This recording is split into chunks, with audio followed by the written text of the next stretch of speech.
Sadat, thank you for coming here. Nice room.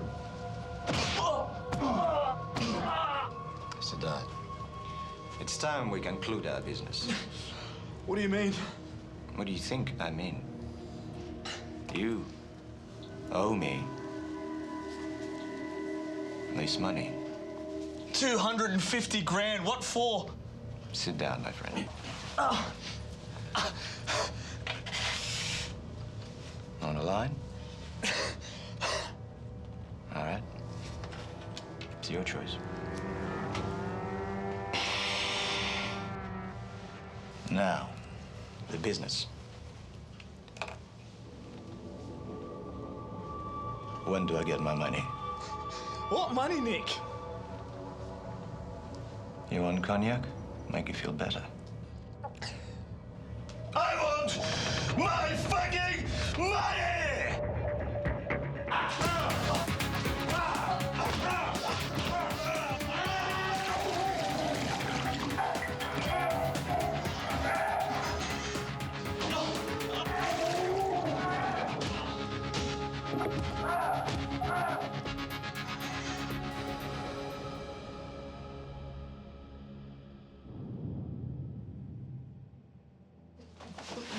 You want to leave this room alive?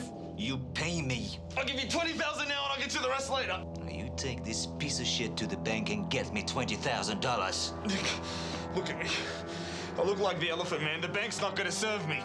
Now, little man, fill this form and I get the hotel to do the exchange. Good man. Now, you have 1 week to give me the rest of the money, understand?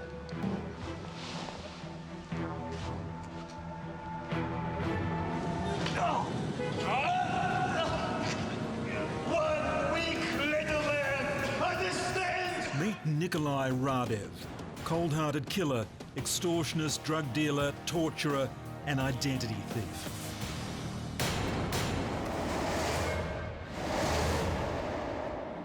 Tonight we uncover the facts behind the fiction and examine the life of Nikolai Radev, the Invader. Radev was a notorious gangster who ran amok on the streets of Melbourne, killing and torturing his way to the top of organised crime. Radev's reign of fear lasted 2 decades, and his modus operandi was to invade and destroy his victims' lives. Tonight, through dramatised scenes, expert analysis and first-hand accounts, we examine what motivated this ultra-violent and unrepentant killer. Nick Radev was a criminal all-rounder. He'd get involved in anything. I want my fucking money! His propensity for violence would have to rate him right at the very top. He'd threatened to hurt your family, he'd threatened to hurt old people, he'd threatened to hurt children. He was a desperate, vicious criminal, and he made a lot of enemies very fast. Are you going to kill me? Are you going to kill me? Radev was obviously a bloke who was very comfortable with violence against other people. Nick was an extortionist, so his primary tool was fear. He was a lethal weapon and a menace to society. Radev arrived in Australia in 1980 and rapidly established himself as a feared player in Melbourne's underworld. Although he racked up convictions for violence and trafficking, Radev avoided sustained police attention and he mostly preyed on other criminals. He didn't play by the underworld's rules. He attacked his victims' families. He tortured people and even challenged the police and won. Radev was a man who literally got away with murder. Look, he ran pretty much the broad gamut of the old toe cutter type activity, where you'd find out who'd done an armed robbery and you'd go around and give them the Avon lady ring on the doorbell while they're sitting there counting out the money and take more than your fair share, and if they didn't, they'd suffer the consequences. Radev is running this network of dealers. It's not his only enterprise, it's just one of them. It's particularly lucrative, and Radev was always assured that he would be paid, because he was an extremely violent man. People were fearful of him. If Nick Radev picked a target, he would completely invade their lives. He would terrorise them, he would threaten them with death, put guns in their mouths, and he would bleed them dry. In 1998, Les Papadopoulos was at his Northcote home when he says Nik Radev and 2 other men bound and gagged his parents, wife and 5-year-old daughter, then ransacked the house. He went up to her, he stuck the gun on the temple, and he banded, he goes, the money or your daughter. Radev, in my opinion, was highly underrated, both by the police and by a lot of the people he mixed with. I mean, he was notorious. I mean, at one stage he actually kidnapped a university science student and made them cook speed for him. One of the things that he rose to fame over, if you could call it fame, is Radev one evening went to the house of a man that had been selling drugs on his behalf. There's several $1,000s owed, and Radev at gunpoint made the man strip in front of his wife and family, and in front of his wife and children he sodomised this bloke. Forensic psychologist Dr. Chris Lennings has studied the motivations of violent offenders like Radev. That is just gross and terrifying humiliation of a really nasty kind, and it is so deliberate. He obviously knows exactly what he's doing, and he's not just humiliating the guy. What he's doing is actually destroying the family. He not only inspired fear, but he also degraded these people. He's quite diverse and probably even perverse in his criminality.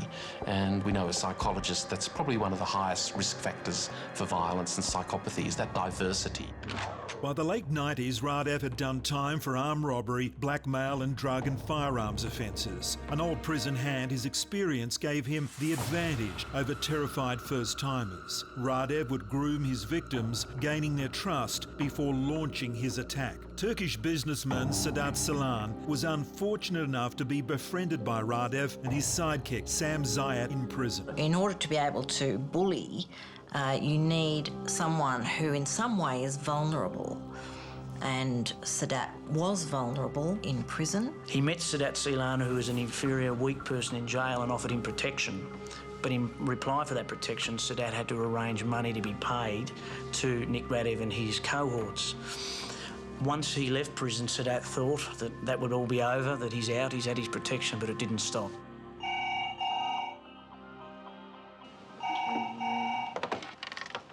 Hello? Sadat, come, I need to see you urgently. Sadat was asked to come to an address at Stanford Plaza in Melbourne. One day you'll wind up in big trouble with that man. I'll see you in the morning. Journalist Peter Hoisted met with Sadat Salan, who told him the terrifying details of his ordeal. The moment he arrives in the room, he's king hit, he's beaten. He has no idea what this is all about. Nik Radev is sitting imperially while a beating is being administered. Sadat, it's time we conclude our business. Radev is holding up a napkin, $250,000 written on it. You pay this now, you owe this to me now. Sit down, my friend. From the second he puts out that figure on a napkin and holds a napkin out in front of him, which is a physical embodiment of the debt, he's in fear. He's torturing him. Psychological torture, emotional torture. It's a fear of what's going to happen to you because you know and I know that you can't meet this debt. I don't owe you any money, Nick. He makes nothing of his victims. They're there to take. It's all up for grabs. They do not perceive these people as victims at all. Violence is about communication. Violence is about making sure that people know that you will use whatever violence is necessary to meet your own particular ends. And everyone has a threshold of tolerable violence or tolerable torture. What Radev does is to work out where your line of threshold of pain is and then go past it. I think he needs another bath.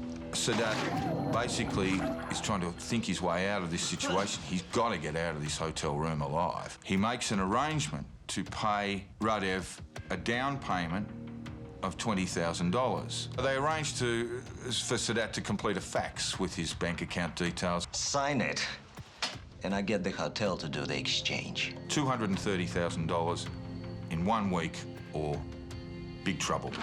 The violence is escalating very quickly, so there's not even any foreplay to the violence. It starts where it means to end, and the hanging from a building is saying to Salan, I am very willing to kill you. 1 week, little man! Understand? Salan had survived an horrific ordeal. In fear of his life, the first thing he did was buy a gun. When Radev arrived to collect his money, Salan opened fire. But despite shooting from point-blank range, he missed. Radev turned and fled. There's no way Sadat could have raised the money. He couldn't have even unsold a debt to another gangster and raised the money that way. So he does what most desperate people do. He reaches for the same kind of instruments of torture, instruments of control that Radev uses, and even Radev understands what a gun is. Salan's desperate gesture had bought him time, but also meant the police got involved. Despite assurances that he and his family would be safe, Salan was so terrified he set about defrauding the Commonwealth of $2.5 million and fled to Turkey, refusing to set foot on Australian soil again until Radev was dead. Radev was born in Bulgaria in 1959. Part of the Soviet Union, the Bulgarian population was tightly controlled by the country's feared secret police. In this environment, his criminal career started young. By 10, he was mugging Western tourists, and in his 20s, he had the first of many convictions for violent crime. Radev was powerfully built and took up wrestling, the country's national sport. It was perfect training for a man who enjoyed power and control. Nick arrives in this country with some history of being in a Soviet-style prison. He had been used by criminal elements in Bulgaria as a standover man. It was a fairly well-known tactic of the Russian crime gangs to use wrestlers, boxers, weightlifters as heavies. So he would have been encouraged in his former life to have been pretty out there with violence anyway. By the end of the 70s, Radev had done time in both Bulgarian and Turkish prisons. Prisoners suffered degrading treatment, chronic overcrowding and frequent violence, and these conditions only the toughest survive. In 1980, Radev managed to flee Bulgaria and settle in Melbourne. From now on, he would be Australia's problem. Immigration, we know, were not aware of his criminal convictions, so presumably there was some corruption that was able to clear his record. I have no doubt that from his tattoos, some of which I believe were prison tattoos, Bulgarian prison tattoos, that he obviously had prior convictions, and he played the system and he won. He would have come to Australia and seen the Australian system and culture as being quite soft, and I think he would have seen it as quite a good area to kind of rape and pillage and plunder and exploit. I think Nick would have seen Australia as a giant lolly shop. You know, that he had the ability to basically create whatever kind of fantasy world that he wanted. With such rich pickings to hand, Radev's first move was to cover his back by stealing the identity of his Eastern European neighbour, Ivan Solokov.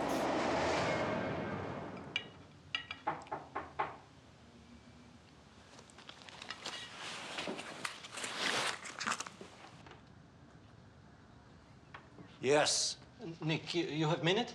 What do you want? You want drink? You want food? I have nothing. No, Nick, listen. I am the good neighbor. I keep quiet. I keep the building tidy and clean. I don't want to cause no trouble. What, do you want to move something? Go away. No, I don't need help with nothing. Then what do you want? Nick, I have letter here from video shop. Congratulations. They say I have video of Scarface overdue 2 months. They want $40 from me. You want $40? I have nothing. Nick, I don't even have video recorder. I lend you my driver's license so you can join library, remember? No. Yes, I help you as friend. You use my license to join video shop. You borrow in my name. No, give me letter. Look, it says you borrowed Scarface, not me. You. No, you steal my name.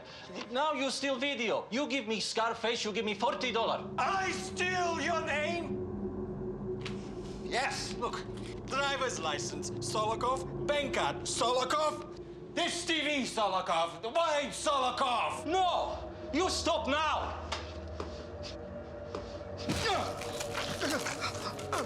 I am Ivan Solokov.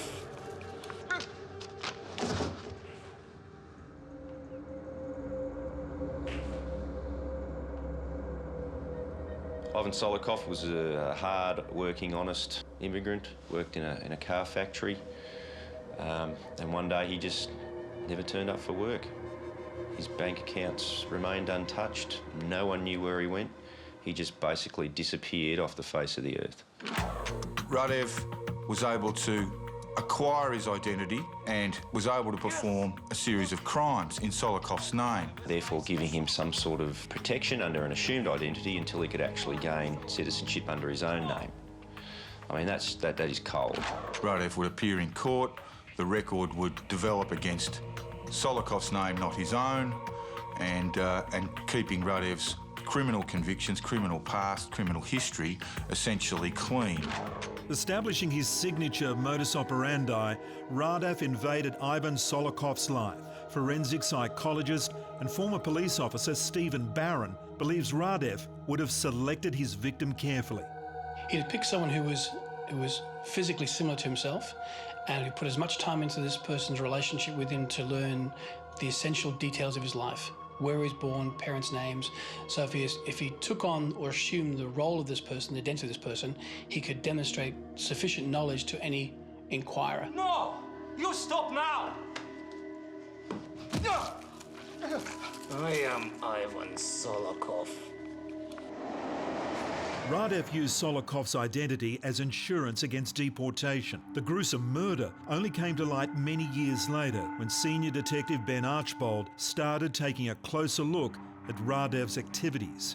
Police had Ivan Solikov's fingerprints on file, but after he disappeared, Solikov's fingerprints were replaced by Radev's.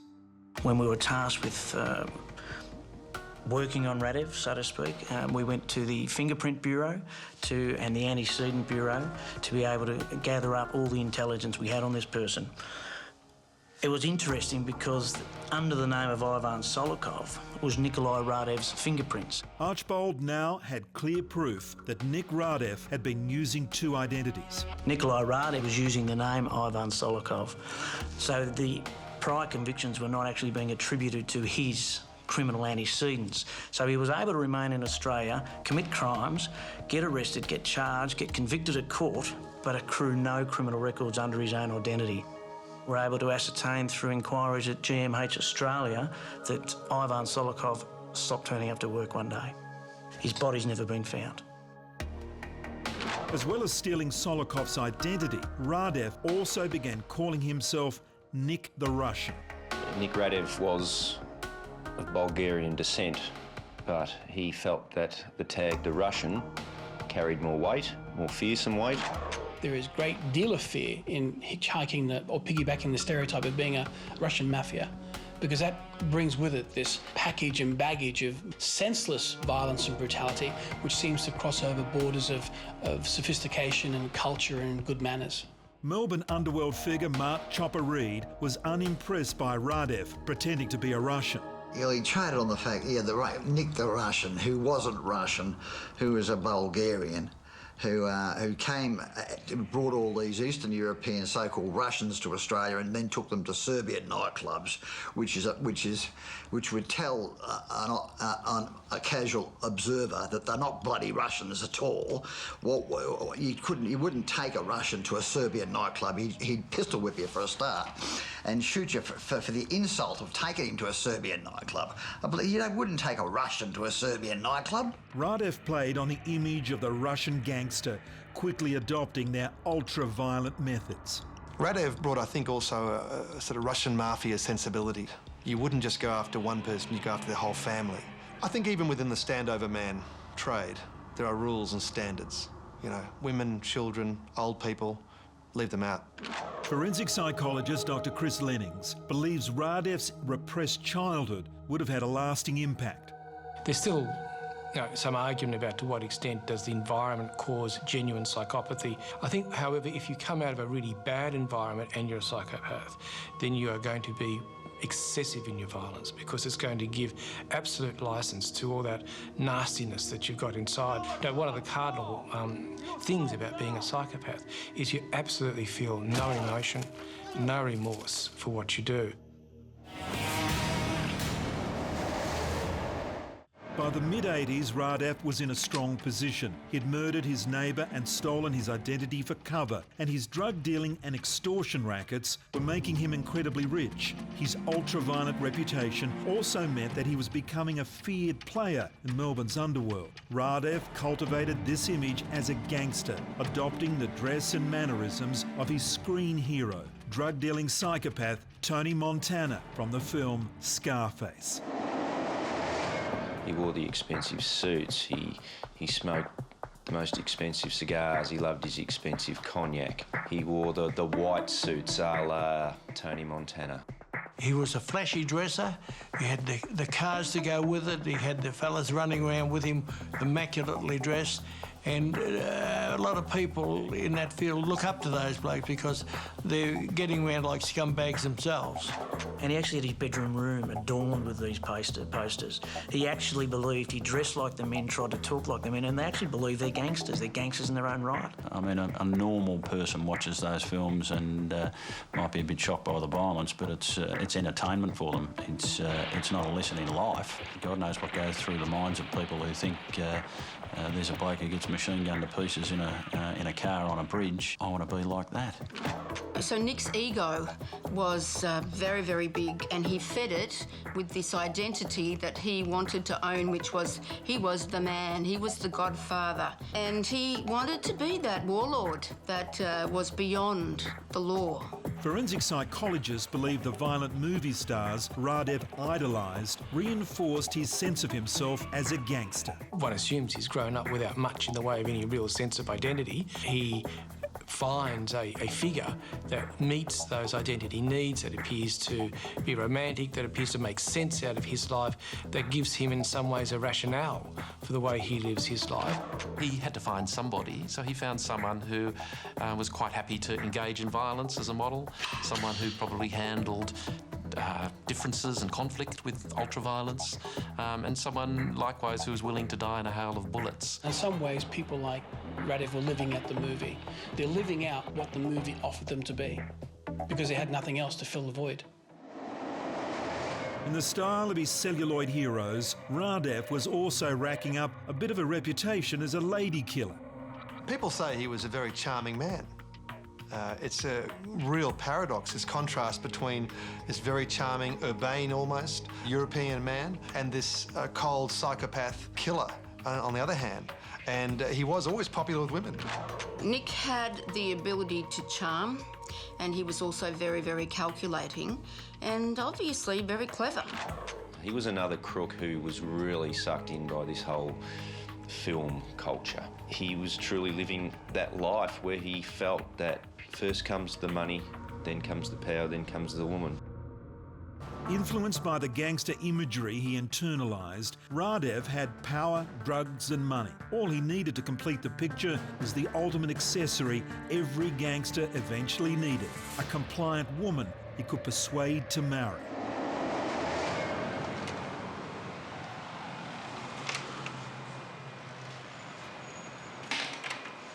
Excuse me, miss. Yes. Oh, hello. Hi. I'm not sure if you remember me, but you cut my hair 2 weeks ago. Yes, I remember. How are you? Good. I'm very good. Now I'm better that I've seen you. How can I help you? Excuse me, madam. I'm in need of a haircut, very urgently. I wonder if it's okay if I took your spot. I'm sorry? I need a haircut. It won't take long. I'm sure you can find some way to fill in the next 20 minutes, eh? Right. I'm just gonna pop outside for a smoke, Sylvia.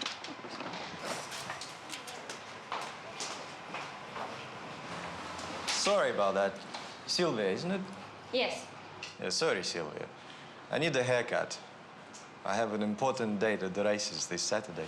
Oh, where are they on? In Randwick, in Sydney. I have tickets to Vice Regal room, lunch, champagne. I fly a business class. Stay at the Intercontinental Hotel in a suite.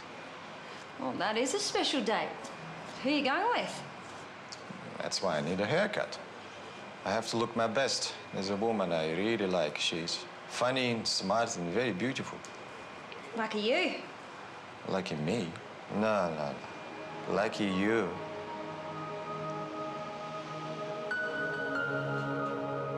Well, Sylvia Radev was a hairdresser. She was a clean skin, no criminal background. Nick just lavished her with presents. And it was almost as if she was coerced into the relationship by just the sheer weight of gifts. She said that he pursued her with some enthusiasm and wore her down. It may well be that he wanted to build a sense of belonging, a sense of status, a sense of ties to the country, so he couldn't be sent back. She believed that he married her because of her, his ability to become an Australian citizen. That's probably true. He was a very forceful man, and in this relationship, he just would not take no for an answer. So the need to attach is inherent in all humans, and so that part of him wants to have some kind of human bonding. He was very charming. Most of these criminals have a certain charm, and also he wanted the conquest. So all of those things together would have made him really pursue her until he had her. Radev had successfully infiltrated Sylvia's life. They were married within 3 months, and Radev played the loving husband, but it was an act that didn't last long. He subjected her to years of torture and abuse. She was terrified that if she left him, she would be murdered, and other people around her would be murdered. So she was in a terrifying ordeal for years, while he continued his crime spree. Just an awful situation for her, but one she couldn't escape from. From my knowledge of it, it was a relationship of convenience. No, mate, you can't date her. She's half your fucking age. Should love my experience. I'll show her what a man is for. I mean, it's not like she has money. She has Aussie passport. If I marry her, they can't send me back to Bulgaria. I seemed to hit a raw nerve when I spoke to him about his citizenship, and he had this big fear of having that taken from him and being returned to his homeland. I'm aware they had a child out of it. I'm aware that she was a very unhappy girl, that she was tormented for years by her father, and as was the mother as far as I am concerned. They'd be no more than possessions to him. They wouldn't be people. There's even rumour that he used to hide his firearms in the crib of his daughter. I mean, this man just had no boundaries. Their resources, their assets, they allow him to create a legal argument to any kind of deportation. They provide for him some semblance of connection to the country. In the world that he lived in, which was, so violent and full of horror and coercion, probably just to have a woman and a child and some little cocoon that he could go to was his way of feeling normal. Marrying Sylvia secured Radev's position in Australia and meant he was safe from deportation. Although he served several jail terms, Radev managed to escape serious police attention for over a decade, as many of his victims would never call the police. Nick Radev was a man who preyed on other criminals. He could be as violent as he liked, extort money from them, and because these people were not going to go to the police. He was a straightforward, standover man, extortionist, a man who was willing to kill, had a reputation for being willing to kill, and so the threat of his violence was very powerful. In 1998, Radev finally found himself in the police spotlight. On the 16th of August, 2 policemen were shot dead near Radev's home. As a violent offender with a known hatred of police, he was an obvious suspect. I was at the organised crime squad and we were tasked with a proactive investigation to shut him down. So he was predominantly running around committing blackmail, drug dealing, and always carried a firearm. Archbold couldn't link Radev to the murders, but kept him under investigation. By 2001, when Salan fired his gun at Radev, Archbold was ready to make his move. We were monitoring phones and taking calls from Nikolai Radev, between Nikolai Radev and Mr. Salan, and we were endeavouring to bring Nikolai Radev into our net. He was wanted. He was wanted for blackmail. He was wanted for many other things, but we just couldn't find him. He was elusive. He was staying from hotel to hotel, and we were trying to juggle him on the telephone to get him to a certain place. Police finally tricked Radev into going to an address where they'd be waiting. Radev arrived armed and in his haste went to the wrong house, where a woman answered the door.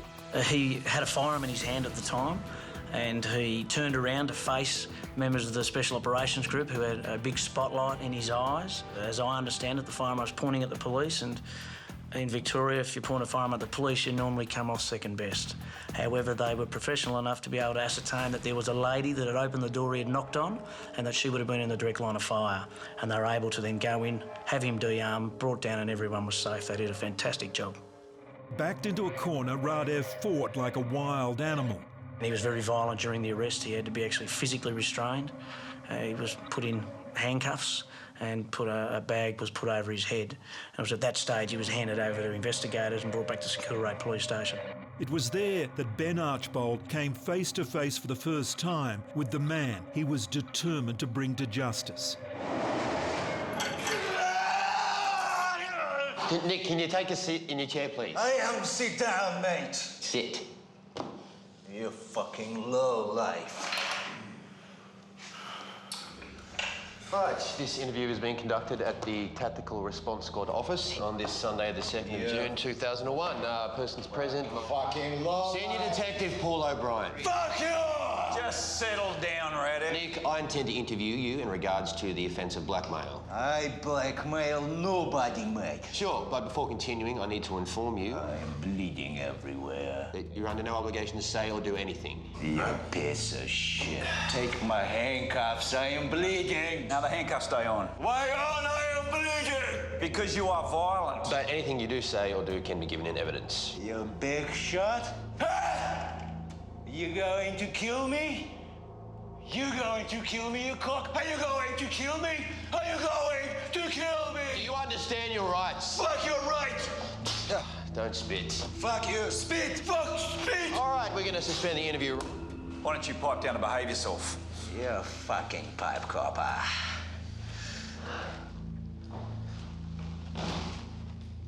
We know about Solikov, Nick. What? We know you killed Solikov.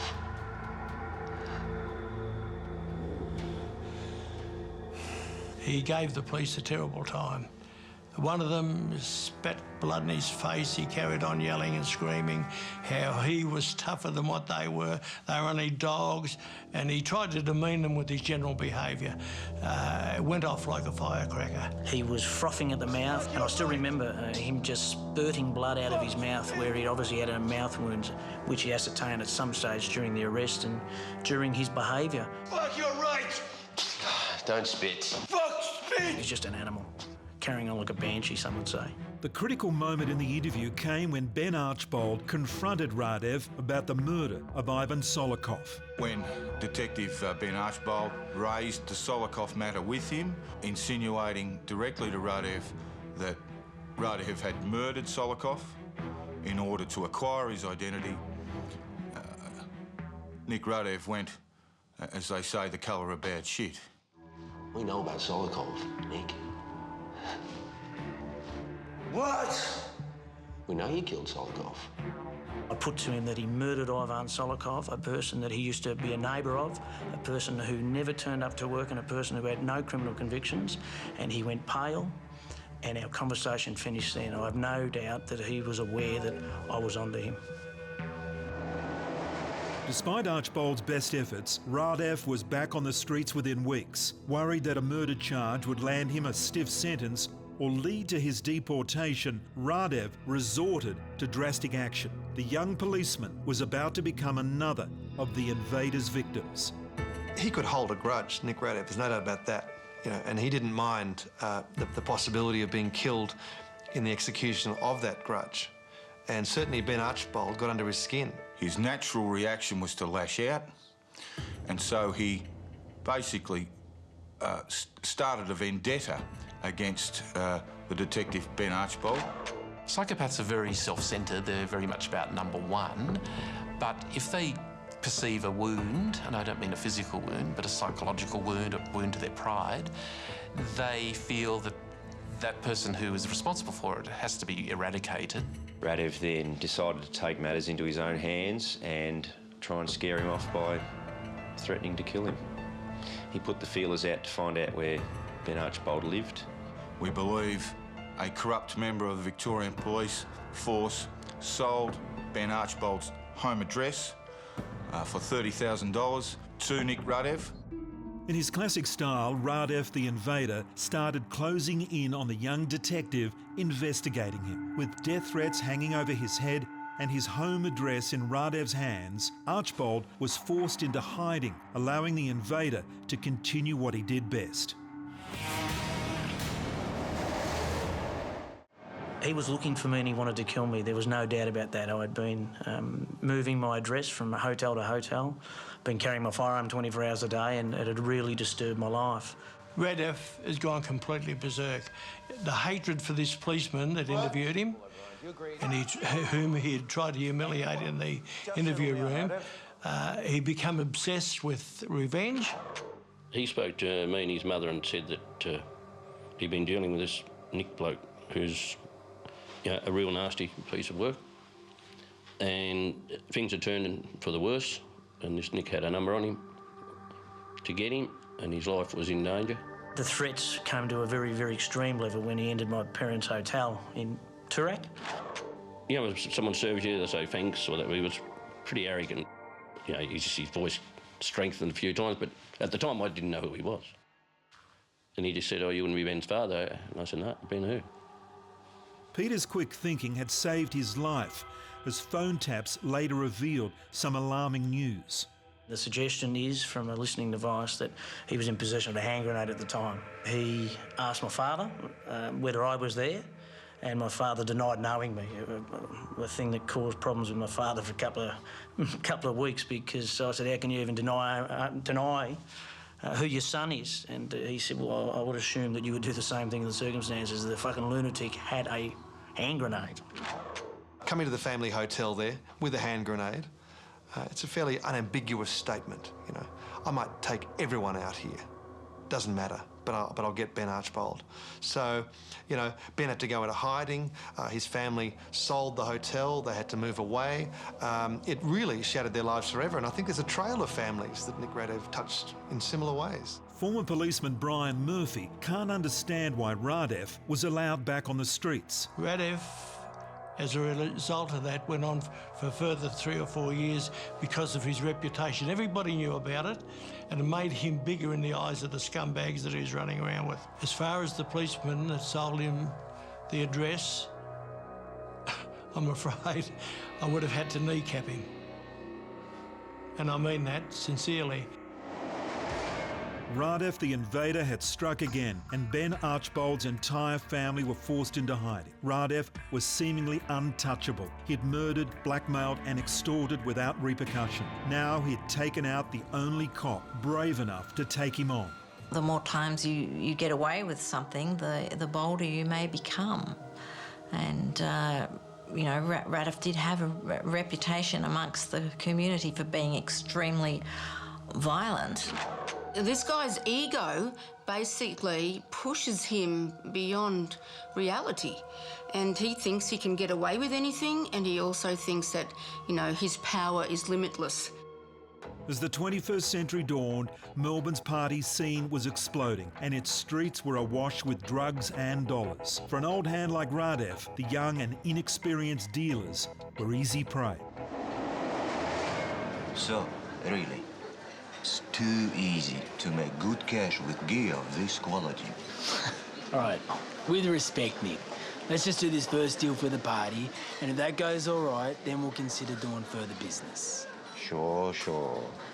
You are a very astute businessman.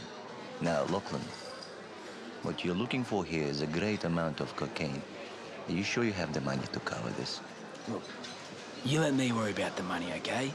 25 grand is nothing. You just worry about getting me quality gear. Good answer, my friend.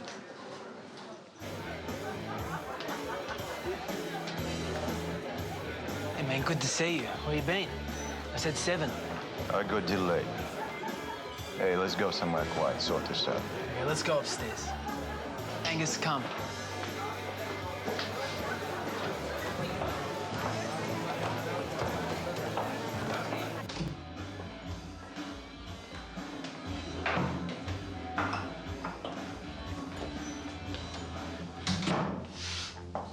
Where is money? Right here, my friend. Gear in the briefcase? That's right, the gear.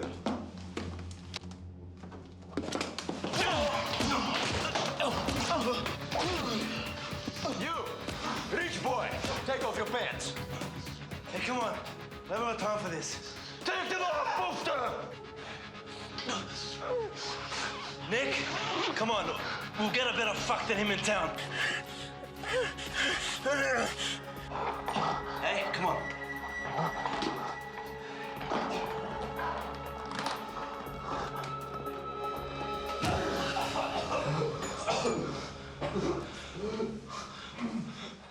Nick was a bloke who believed a lot of drug dealers owed him money. There were a lot of disputed accounts going on. I think he invented some of them. He would set up a drug deal and assume or let that person believe that he had drugs to sell. The person would rock up with a whole heap of money. He would just take the money, do the rip and get rid of him. I mean, as if that person is going to go to the police and report the fact they were there trying to buy $500,000 worth of drugs. It just doesn't happen. So he just understands that the exercise of excessive violence in a hurry is going to achieve your ends pretty successfully. You overwhelm them so rapidly, you cause them to go into almost a meltdown state where they can't think. And if you rush them in that way, you're more likely to be successful in getting what you want. Take them off, booster! While Radev was helping himself to other people's money, a new player was emerging on Melbourne's drug scene. Carl Williams, he was just a fat, wobbly-bottomed boy from bloody Broadmeadows, you know. Carl was a fat fool, and I won't ever revise that opinion of him. See, Jason Moran put this idiot in charge of his own ecstasy chemicals and pill press, right? He's taught this complete wombat how to do this, right? And he fell into a little bit more responsibility, moving drugs for Jason and Mark or whoever. Carl by now was well established in the manufacture of amphetamines. He had good connections. He was a very good businessman in this area, if you like. People trusted him, and therefore he was doing business with a range of people. Never one to pass up a quick buck, Radev realised there was easy money to be made working with Carl. Carl Williams and Nick Radev had a relationship, but it was one based, it was a very awkward one. Williams was fearful of Radev. Radev was a quarrelsome, difficult person to deal with in this business, but he was taking lots of product. So Carl, in his, I guess, greed and naivety, kept doing business with him. By 2003, Nick Radev was living the life of a Hollywood gangster. He wore expensive suits, smoked cigars, and consumed copious amounts of cocaine. And the police had failed to shut him down. He was loosely aligned with Carl Williams, one of Melbourne's biggest drug lords, and business was booming. And even better, the city's gangland wars were slowly but surely killing off the competition. Radev by now had found himself right at the centre of speed and amphetamine operations here in Melbourne. As Williams' empire expanded, Radev endeavoured to expand his own empire, but he just did not have the ability. He could stand over and he would kill people, but he just couldn't kill enough people to be able to take over the Williams empire. There was an increasing level of tension in their relationship. Radev was continually complaining about the quality of speed that was coming out of Carl. He wanted to meet the cook to have this out and discuss the recipe. And, he wouldn't have known, two things about how to make a batch of speed, but this was the underlying plan, that he planned to rip everything off. Radev had seen off many enemies over the years, but made a fatal mistake taking on Carl Williams. On April the 15th, 2003, Radev and Williams met at a Melbourne cafe to talk business. Why couldn't you do it? Roberta's got a night out planned. I got to look after Dakota. You're pussy whipped, eh?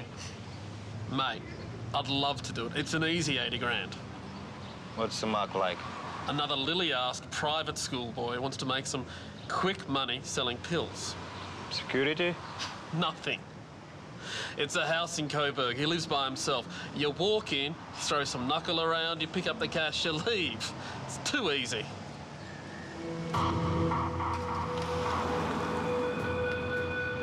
Any minute now.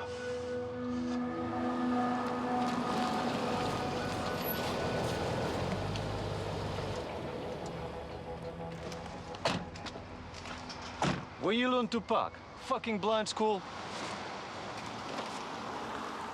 I throw all the punches. You just make sure we don't get any surprises, okay? Fucking forgot my cigars.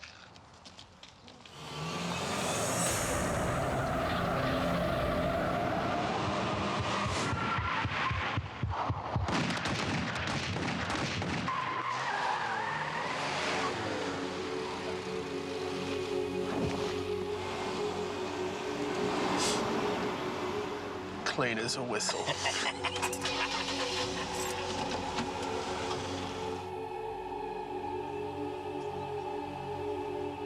Nick Radev had a long and violent criminal past. He lived by the sword, and last night he died by the sword.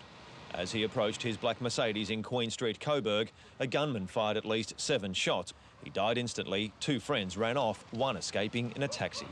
When these fellas go along over a period of time, they build up the aura that nothing is ever going to kill them. Nothing will happen to them. They're bulletproof. Well, I think that's what happened to him on that day. He was most certainly lured to his death, no question. The killers roared up in their car, emptied 2 guns. So, you know, it just goes to show again, smoking is bad for you. Leave the cigar in the car, would have walked away. Radev had become another victim of Melbourne's gang wars. The police and several other sources all believe he was killed on the orders of Carl Williams, a man he trusted as a friend. In the style of his Hollywood idols, Radev died in a hail of bullets, gunned down in the street. His wife Sylvia was freed from her nightmare. Sadat Salan returned to face the music, and Ben Archbold and his family were finally able to come out of hiding. What did you think when you heard that Nick Radev had been shot dead? I think the wife opened a bottle of champagne. When I received a phone call from someone who said that I would be happy to hear that Nikolai Radev was dead, I was happy to hear that, and I exchanged pleasantries with the person who rang me that he said he looked like a piece of Swiss cheese. The folk I've met like him don't really believe they're going to die. You know, they believe that they're going to somehow or other always be the one on top. I think that he basically really believed in his own immortality, that fantasy world that he lived in where he was the boss of the world, that he was invincible and he didn't think people would turn on him. It's rumoured that a number of organisations had contracts out on him. It simply means that Williams and others got there first. But if you look at how he died, it was done in such a way that his own ostentatious lifestyle was held out to ridicule. He had no idea it was coming, none. In one last flourish, Radev made sure he took his riches to the grave, being buried in a $50,000 gold coffin. I covered Nick Radev's funeral for a newspaper story, and the key to covering gangland funerals were to blend in, because normally there'd be a massive crowd of mourners there. Nick Radev's funeral was very difficult to cover because there were only about 30 people there. Nick Radev had made so many enemies throughout his criminal career. He had no one at his funeral. He died a very, very lonely man in a gold-plated coffin. Nick Radev, the refugee turned invader, died as he had lived in an orgy of violence. He was a callous predator without fear or remorse, and he spent his life inspiring terror. But in death, the only emotion aroused was relief that the nightmare was finally over.